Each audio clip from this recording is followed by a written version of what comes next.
But because the collation of all these orders is accomplished with a certain sacrament, as has been said, but the sacraments of the Church are to be administered by certain ministers of the Church.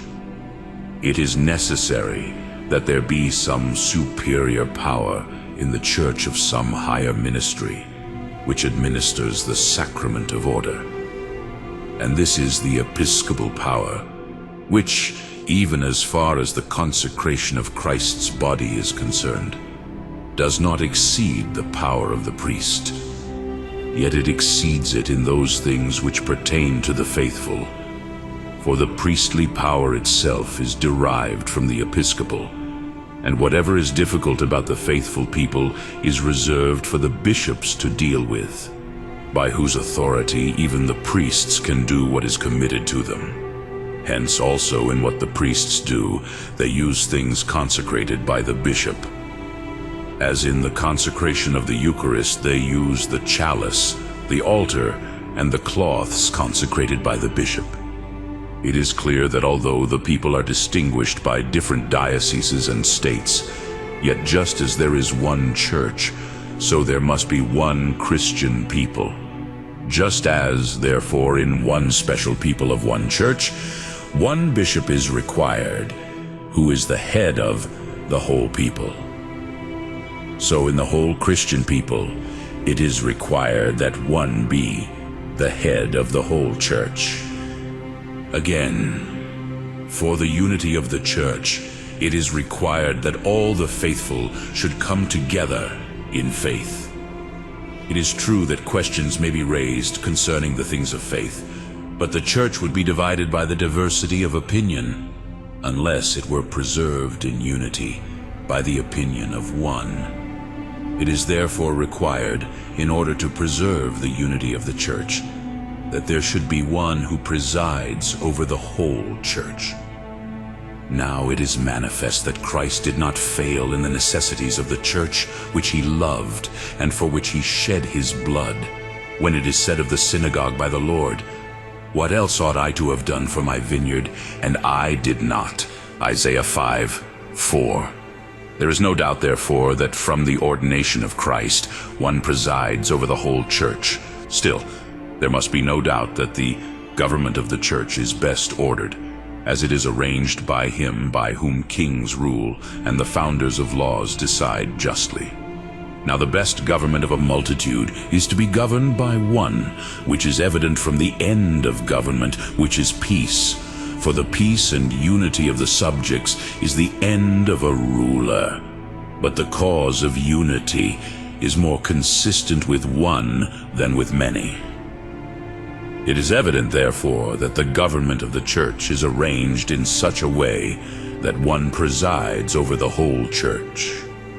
Further, the militant church is derived from the triumphant church by similitude, whence also John, in the Apocalypse, saw Jerusalem descending from heaven. And Moses was told to do everything according to the model shown to him on the mountain. But in the triumphant church one presides, who also presides over the whole universe, namely God.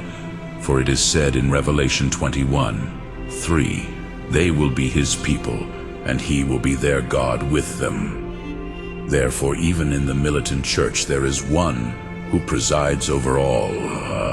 This is why it is said in Hosea 1:11, "The children of Judah and the children of Israel will be gathered together, and they will set one head for themselves." And the Lord says, John 10:16, "There will be one flock and one shepherd." But if someone says that Christ is one head and one shepherd, who is one bridegroom of one church, he does not answer sufficiently. For it is manifest that Christ himself perfects all ecclesiastical sacraments. For it is he who baptizes, he who forgives sins. He is the true priest, who offered himself on the altar of the cross, and by whose virtue his body is daily consecrated on the altar. And yet, because he was not physically present with all the faithful, he chose ministers through whom he would administer the aforesaid to the faithful, as was said above. By the same token, therefore, because he was about to withdraw the physical presence of the church, he had to entrust someone to take care of the universal church in his stead.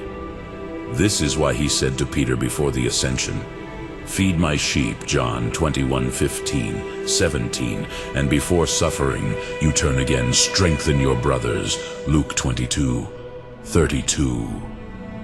And he promised him alone, "I will give you the keys of the kingdom of heaven," that the power of the keys may be shown to be conveyed through him to others, in order to preserve the unity of the church. But it cannot be said that, although he gave this dignity to Peter, he did not extend it to others. For it is manifest that Christ established the church in such a way that it would last until the end of the age, according to Isaiah 9:7. He will sit on the throne of David and on his kingdom, to confirm and strengthen it in judgment and justice forever and ever. It is manifest, therefore, that he so appointed those who were then in the ministry, that their power might be transferred to posterity for the benefit of the church until the end of the age, especially when he says, Matthew 28:20, "Behold, I am with you until the end of the age." By this, however, the presumptuous error of some is excluded, who endeavor to subjugate themselves from the obedience and subjection of Peter, not recognizing his successor, the Roman pontiff, pastor of the universal church.